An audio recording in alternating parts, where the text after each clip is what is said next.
Are you starting? Yep. Okay. We're real formal with this, Patrick, if you haven't figured that out. I can tell. I know you quite well, so I know you're formal. Hey, good evening, everyone. My name is Brett Barker, and welcome to Story County GOP Live. This is the second version we've done of this. If you missed the first one, which was with our other Story County Supervisor candidate, Steve O'Rourke, that is live on our Facebook page. You can watch anytime on demand, so you're welcome to go back and watch that with our other candidates. So this week we have Patrick Sheets with us, and he's going to talk about his run for Story County Supervisor. And with me, we have John Henry, who's our publicity chair with the Republican Party of Story County. So welcome, everyone. This is my smart look.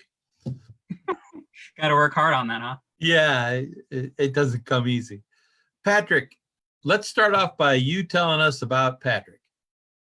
Okay, sounds good. First of all, thank you, Brett and John. Appreciate you doing this. I know it takes time, and some of us technically challenge people. You can help us. Good to have patience. So about Patrick, I moved to Central Iowa in the summer of 1995, came from Southeast Iowa. I've been in the ag business pretty much all my life. My wife, Jean, is CPA, CFO at Fox Engineering in Ames. I have two boys, Kelly and Cole. Both have families, have started families, and they're both in Story County. Both have really good jobs and really good careers, so really proud of them. Like Story County, Central Iowa a lot. My wife and I are from Southeast Iowa, and I didn't think I'd ever get her out of Southeast Iowa, and now I don't think we'll ever go back. So it was a good move. We landed in Nevada because we were looking for houses. We had stopped in State Center, we had stopped in Colo, and we're headed to Ames. And I needed gas, so I stopped in Nevada and got gas at the Casey's on Lincoln Way. Looked across the road, there was a house for sale. We bought it, and we've been here ever since. So enjoyed it a lot. I've been heavily involved in community activities. Graduate of Leadership Nevada. Went through the committee to help build the Justice Center. One of my very first projects, so it goes way back. I've been on the Story County Medical Hospital Board for several years. I'm also past mayor of Nevada, 2000, 2004. I was on the city council before that, planning and zoning before that, and some county committees. So I've been heavily involved in community stuff since I got here. That's how we started meeting people, and it's worked really well, and I really enjoy it. Okay.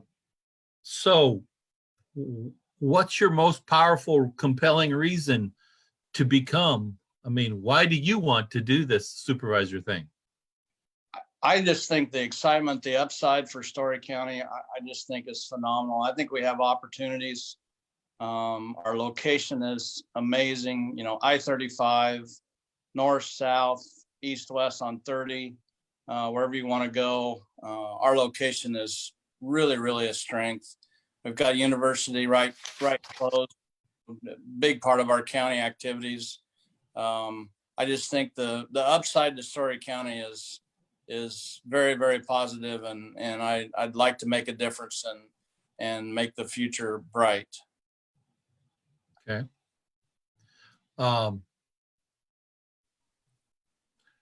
One of the things that we see now, I live in Colo, and you and Brett are in Nevada, and we see a lot of disjointedness, city by city, county by county, or community by community in the county. What kind of a process do you see putting together to improve the connectivity between the communities? I think if I could go back to how we did it with the Justice Center, when we got the committee together, that committee was of people all over the county. So it wasn't, just Ames, Nevada. We did a really good job of just getting to the table, talking about what people wanted, what they wanted to do, what they saw happening. And a big thing for me is communication. We have to open up the lines and talk to the smaller communities the eastern side, especially what their needs are, if it's housing or internet or, whatever. We have to communicate that. We just have to figure out how to do that, if it's technology or if it's going to council meetings or whatever that is. I think we just need to communicate, find the needs, and then get a plan. And Patrick, what would you see, having worked with the county in several different roles? You talk about the Justice Center, obviously being mayor, you work with the county, and then economic development, you work with the county. Where do you see the biggest issues in front of Story County? I think the biggest issue is going to be housing. I think there's probably two big issues, but with the growth and with the economic development, that creates housing problems, which is a good problem to have. The housing need that we have, I believe, in the county is the mid-range, housing from your 180s to your $240,000 houses. That's where we need to be. I think that's a huge opportunity. I think the other challenge in the county is our youth. I think we need to focus on our school systems, our daycares, providing for our youth, taking care of our youth, their health issues, whatever they need. The diverse community that we have, I think, has lots of needs, and I think we need to find those out and help them. And you mentioned the housing and the economic development of the county. Where do you see the role of a Story County Supervisor in economic development? I think the county supervisors could be very integral. They just did a housing survey. That's just the most recent piece of the puzzle. You get that process started, find out what our needs are, and then move forward within the community. I think the supervisors could be a really nice piece of the puzzle on the team to help developers or small communities or planning and zoning committees or whatever it is, to be at the table and to give them support and show some leadership. So what's the county doing right now? I think quite a few things. I think transportation, they've done quite well.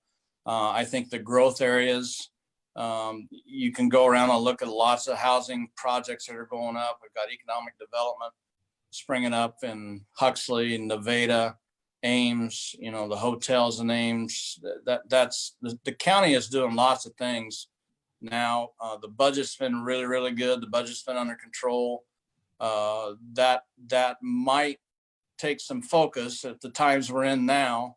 That could change dramatically, but I think that's okay. That's a challenge, and that's something we'll have to attack. But I think the county right now is doing a really good job of focusing on roads, keeping our transportation system open, communicating well with other entities from the DOT to, the governor's office to the economic development people, whoever. So I think they're doing a really good job. And for folks watching online, if you have questions for Patrick, definitely make sure you put those in the box. John and I will try to watch for those and ask those as we have time. When you see me do this, it's because I'm looking to see if somebody's asking any questions. It's not just a twitch. So one of the things that you mentioned was school districts. And now the county supervisors really aren't responsible for school districts, but in Story County, we have the Huxley Slater Community School. We have the Collins Maxwell Community School, the Colo Nesco Community School, the Gilbert Community School, the Nevada and the Ames schools. And then we have on the far western edge, we have the / Boone School. Sure. How do we, Story City, yeah. How do we provide some level of playing field for those schools with very different tax rates and very different populations and very different, is there something that the county can or should do, in your opinion, that has to do with equal opportunity for you mentioned technology, equal opportunity for different experiences at those small school, big school areas. I think you hit it on the head, John. I think exactly what the county could do is be a leader and get those issues on the table, get the people to the table that need those things to happen, and see how the process needs to go. You just had a small community, Colonesco just did a bond issue and approved for some major improvements. You got the Huxley Ballard thing growing all the time. Ames obviously is, they're building all the time. Nevada's growing. I think you need to be, if the supervisors could get to themselves to the table and get whoever they need, the players in the community school system to the table, I think we can start that discussion and we can start making some of those things happen. A little bit from a personal standpoint is I need to be educated with those different size school systems to see what the needs actually are. You can guess and procrastinate too, but I think there needs to be open communication, and we need to know what their issues are, and then try to help them. Find out the pain points, find out and maybe they're different pain points for the larger schools and the smaller schools. They probably both have pain points, but they could be different. Colonesco doesn't really have a problem with class size. Right. However, we have a problem with not enough opportunity for multiple foreign language studies. And so those kind of things there's a give and take. Yep. It's not hard to participate in sports in Colo. It is in Ames. Yep. And so there's those things are wide and varied. What area in the county do you see needing, and I'm talking more about county government rather than things to fix Story County, where is there a pain point there that needs to have more emphasis that you're aware of, that we could do something that would improve the way the county works? I think a priority in my mind is paved roads lead to development. I think you truly have to sit down and study the county and see where the housing needs are, where the things are happening, and then take care of our road system. If it's a gravel road, if it's a dirt road that needs to be closed, if it's more paved roads, I think are huge. There's so many connectors in the county. It's being addressed right now, kind of with the construction on New 30.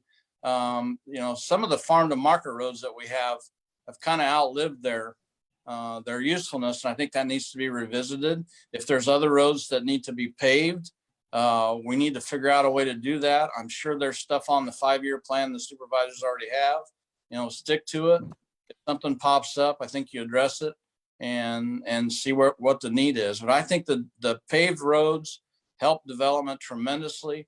And if in my mind, if housing is a priority, then that's what we need to do to create more housing, is to have good roads and good schools and move your community forward that way.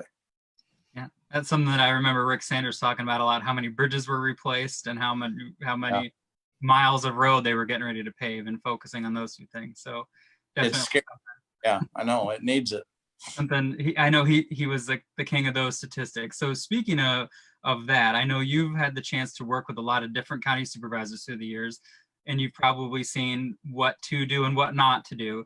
So are there some examples of supervisors you would use as a model, or some qualities you've picked up that you would like to emulate? That's a really good question. I've been thinking about this a lot since I considered running. I want to go back to the days of Fred and Jane and that era where they worked, those 3 supervisors worked as a team. That's when I first came to town.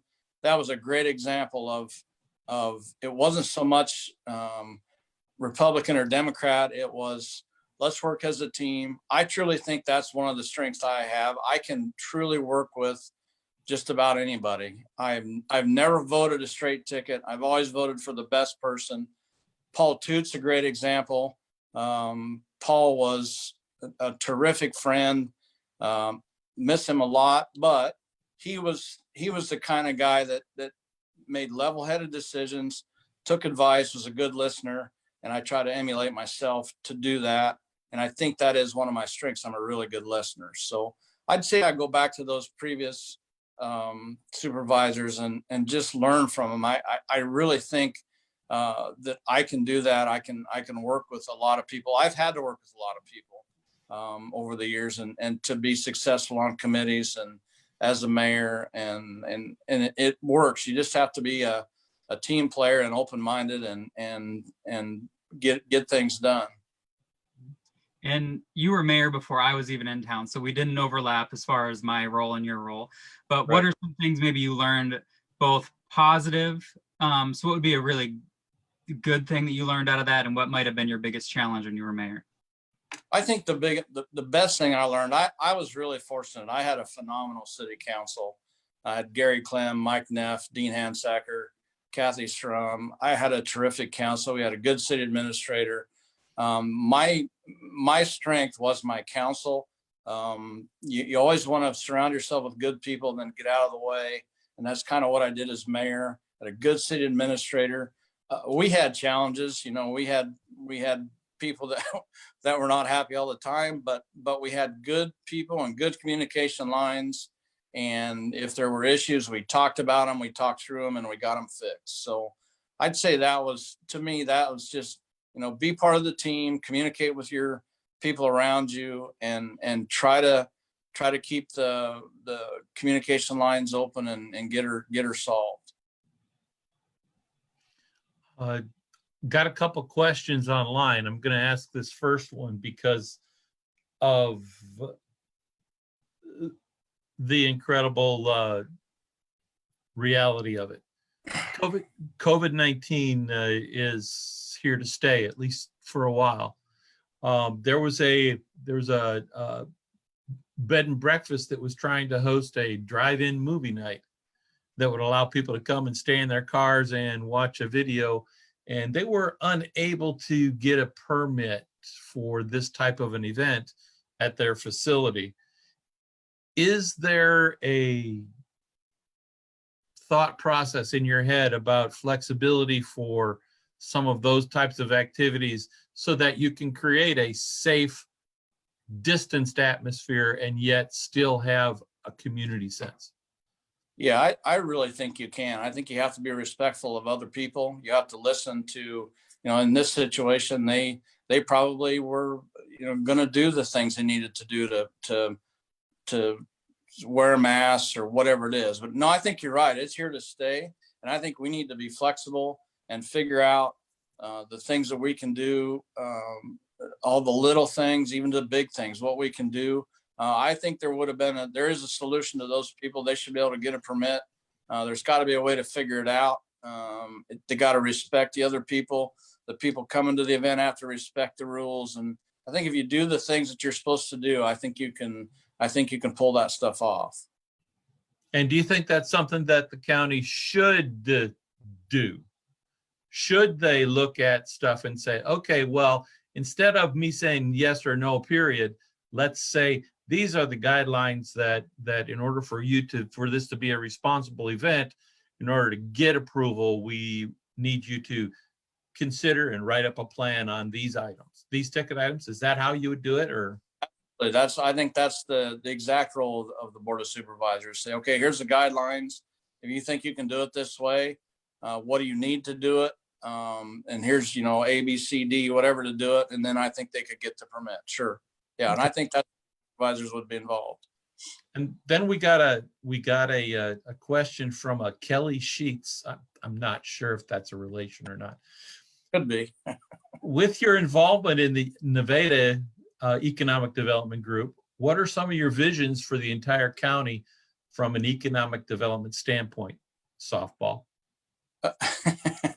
Yeah, really good question. I think there is there is so many opportunities within the old 30 corridor. You know, we've already got a good ethanol plant. We got a cellulose plant, Verbio, that's going to turn into be a really prosperous.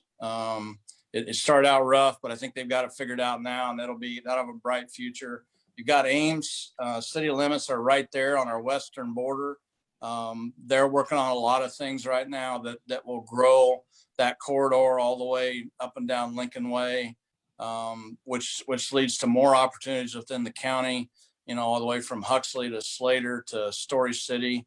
There's a brand new quick shop going in Story City right now. Just a lot of construction things. And economic development has been really fun in the Nevada area just because of relationships. You know, the history that we've had and being successful has helped us at the state level, you know, being good relationships with Debbie Durham. We have a good rapport, a good network built up. And I think that's something we need to cultivate and make it better and help us grow in the future. In the very near future, I think we can grow tremendously. So playing off of that, when you were the president of NEDC, Nevada Economic Development, I know one of the big things was succession, and what to do when the director left and the relationship with Ames Economic Development. I know the county has gone that route too for the smaller communities in the county. And what's your thoughts on that relationship? And do you think that's helpful for the county to maintain? Yeah, that was really a crossroads for us in Nevada. We had a director that had given us a lot of years and done a great job. And we were at a crossroads that we needed to do something when she retired. We chose to team up with Ames, and it has been absolutely phenomenal from the very, very first minute. Their staff in Ames is terrific. Our people get along with them. We communicate well. It's a team effort. Just had a lot of heartburn going through the process. But once we got there, once we got through all the speed bumps, it's just been amazing. We have never skipped a beat. We hired a good crew when we teamed with Ames. We hired a good staff. They brought people in to help us, and they have just been phenomenal. So I think that's a really good example of, you know, you had a little heartburn getting there, but once we got there, it's just been smooth and worked really well. Okay, so I have to throw this one out. Is there any movement on going countywide with your economic development group? Because I know in the small communities, we are mostly fending for ourselves on the outliers. Without one, we don't have a lot of business to start with, so it's hard to get funding pulled together to create such a thing. Is there any way, method, or thought process that would involve getting more to the edges of the counties? So for me, John, I think the way to answer that is the example of Nevada and Ames teaming up. If we can look at the other communities and say, okay, this is how this went when we did it, this is how it can go when you do it. You know, let's say Colo comes in, Huxley comes in, you know, Story City's already working with the county. There's several already working with the county. I don't think we have to reinvent the wheel, but I think you can look and say, okay, Nevada and Ames can do it. Is there a way we can go off of that model and make ours work? How can we pull everybody together? Because then it's the whole county benefiting and the whole county being involved. And right now, some of us feel uninvolved. Yeah, and I think that's right. And I think it's just a matter of going back to communication and saying, okay, here's what we're thinking, Colo or Ziering or whatever, you know, what do you guys see coming? Come to the table with us and talk. If it's something we can help you reach out to the state with, or we can help with, or whatever. You know, you just don't know those things until you start talking about them. And I think it's time to do that. I think so too. In the regional lens for economic development. And so one question I had is, I know my understanding is years ago, the county wasn't very involved with economic development, and then they had the tax increment financing dollars and things off the turbines, and they got involved with projects in Zeering and whatnot throughout the county. How do you see, do you think those have been effective uses, or would you continue doing some of those things with TIF dollars in the smaller communities? Yeah, I'm glad you brought that up. TIF dollars is one of the things clear back to my mayor days. That's a terrific tool. It's a phenomenal tool.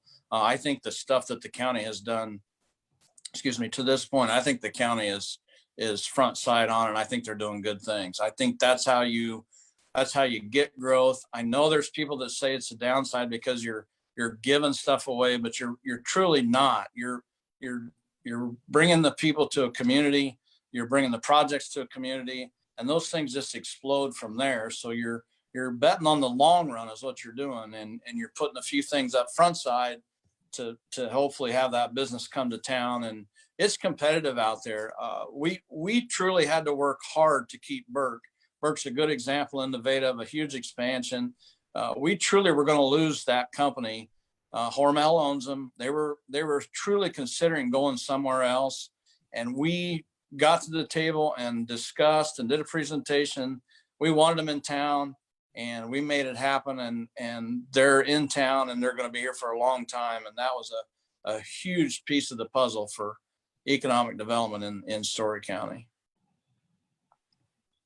And to tag on with some of those economic development, and then to bring in additional state, community, other groups that are involved in making the rules, so to speak. One of the things that supervisors always seem to get into the news for is when Bob builds a hog confinement next to Paul's house. And Paul built in the country to get away from the city, but Paul really doesn't like the smell of money. What do you do? How do you work with the DNR, work with the county, work with ag and the homeowners and the landowners in order to make those situations less painful than they often are when they get played out in the media? Yeah, it's very emotional, and you're right. They that's how they make the news. The CAFO situation, the way the county is right now, the DNR handles a lot of that stuff where as long as your CAFO meets certain requirements. I've been around CAFOs all my life. I've been around livestock all my life. I get the people want to live in the country and want to enjoy that. I get that the people want to have livestock and want to grow their operations. There's so much value to those livestock operations, from jobs to nutrients to using up the corn that we grow right here. So there's a lot of good things on both sides. I just think there has to be compromise.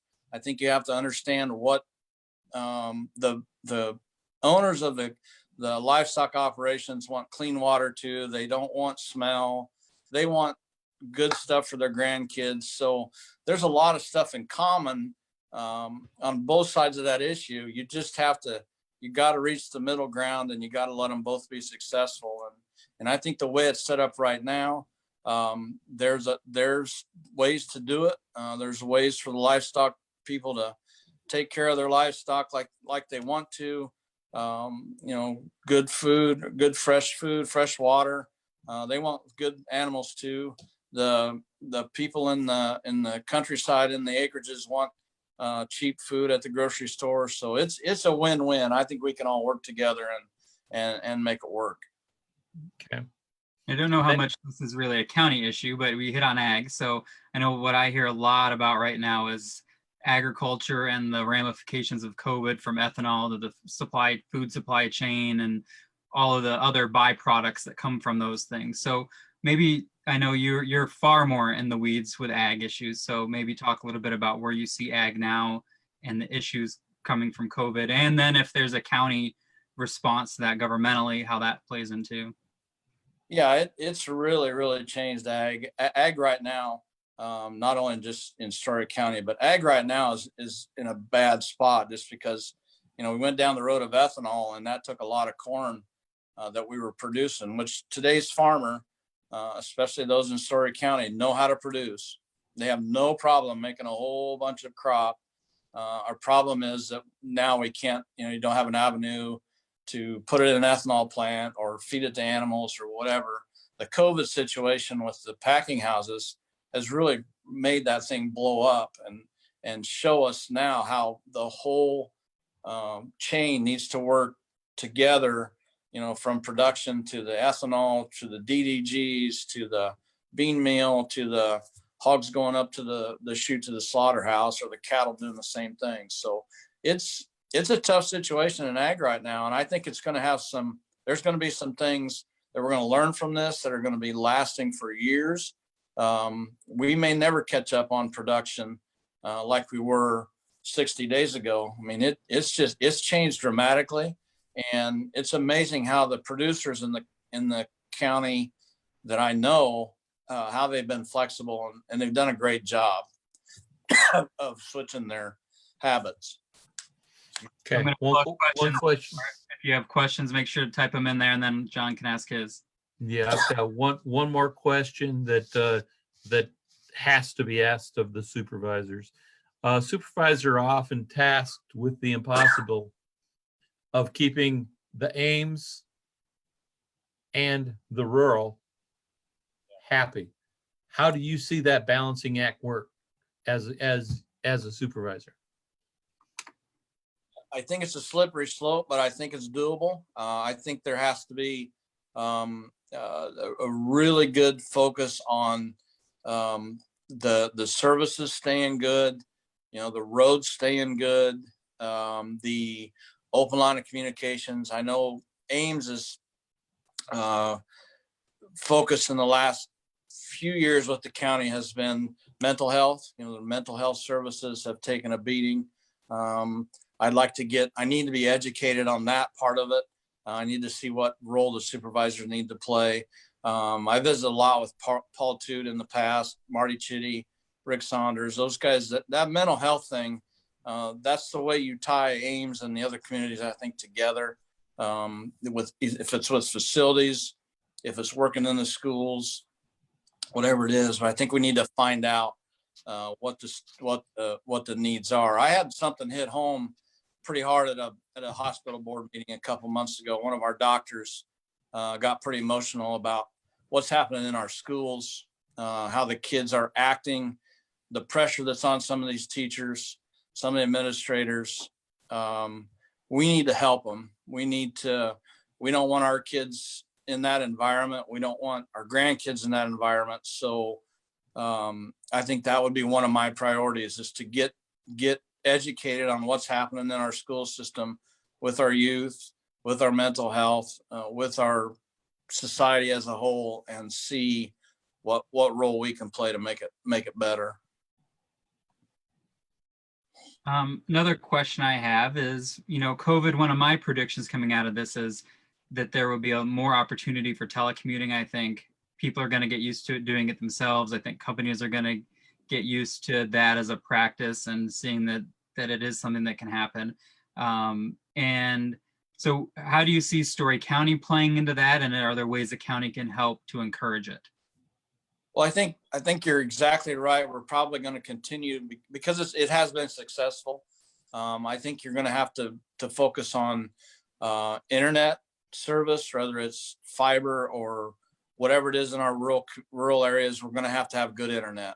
That's obvious from all the meetings and just my little world.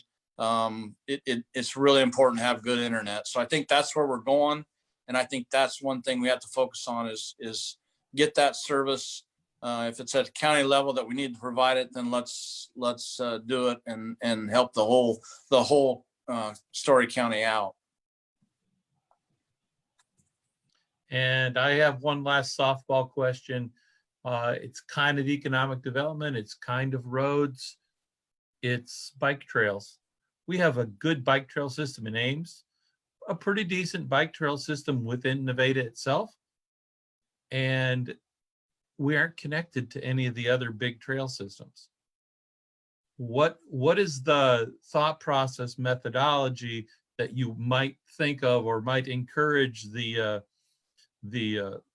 local conservation groups to do in order to connect the bike trail in Zeering to Ames, or connect the Nevada Trail to Colo and then to Maxwell Collins, and then have that one. Once you get connected to Maxwell Collins, now you're connected to the Open Trestle, and you're also connected to Des Moines, essentially. Yeah, And so I think that's a really good topic that kind of excites me. The 20 or more years ago, you used to do bike trails on old railroad beds. That's how you tied your towns together. We really can't do that in central Iowa because there's no old railroads. They're all being used. So right. That's a really, really good topic to talk about and think about when you're paving a road. Maybe you put a bike trail along the side of it.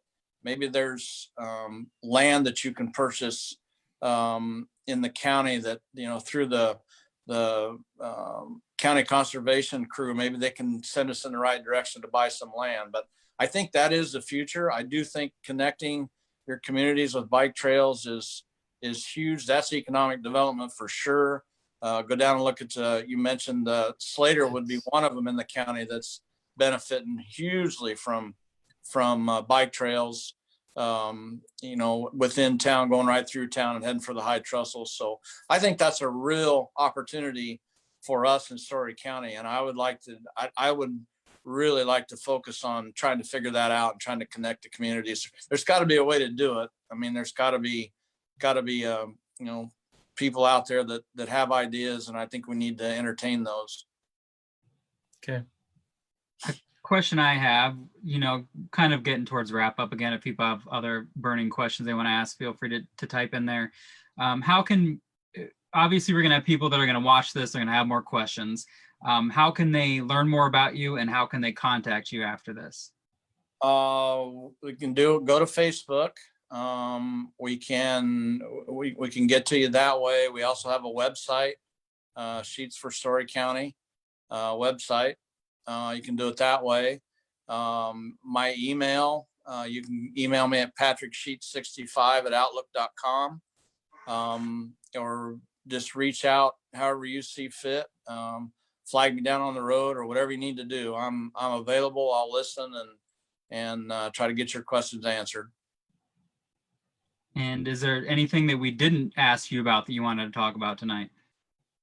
I don't think so. I think we hit a lot of topics. I do appreciate you guys doing this, especially with me. I'm a little technically challenged, but it's worked well. Just have to be patient. I'll figure it out. It just has to be take a little time, and I appreciate you doing it. I appreciate your time. Well, it's a strange time, and there's no door knocking, and there's no parades so far, and so getting your face and your thought process out to people. We just think this is one way that we can do it as the Republican Party in Story County, and we make it available, and it'll be out there, and it'll be there. It's on the internet forever now. So yep. There you go. Okay, that's a good thing. And speaking of that, did I see something online today that you're having an event later in the week? Oh yes, thank you, Brett. Forgot. Friday morning, 7:30. We're going to try our first Facebook Live. We're going to try to do some coffee events, supporting local coffee outlets. We're going to start our first one. Will be with Farm Grounds Coffee this Friday morning. Probably pick out somewhere in the county and just sit on the tailgate and answer some questions, and have it available where people can type in questions and get some stuff answered at that time. So thank you, Brett. I forgot all about my Friday morning. So we're going to try to do it every Friday morning up till the. And I would encourage anyone watching to go to storycountygop.com. You can sign up for our Story County email list. Deborah Stoner is is our secretary, and she's an absolute rock star and does a really good job keeping folks in the county informed of things going on. So as we learn of things that Patrick's doing or that Steve O'Rourke is doing or other Republicans are doing, we will send those out to you by email so that you can watch for those. So go to our website, sign up for those email notices so you can be kept informed of what's going on. So I made note here to get the info from Patrick's event out to Deborah so she can send it in an email. And I'll do the same if I see things for Mr. O'Rourke.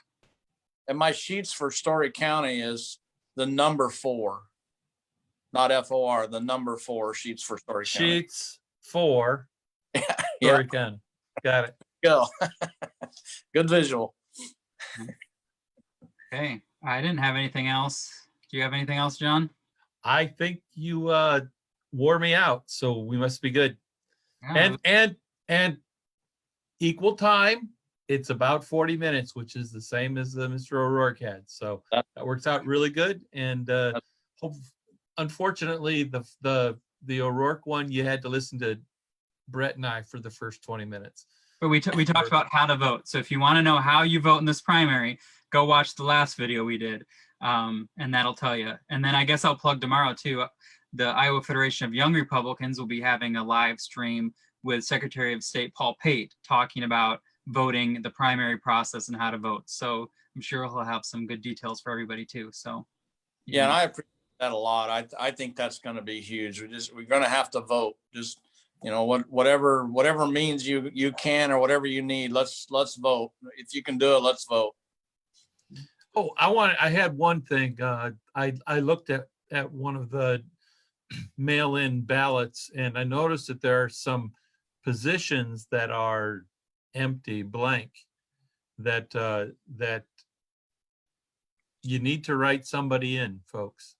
Give the Republican Party a hint of somebody that we can go out and recruit to run for sheriff, to run for county attorney. I think we're both blanks from our side of the slate. So if you can identify some people who we would go ahead and vet the heck out of them to be sure that we have the right person on our side of the ballot come November.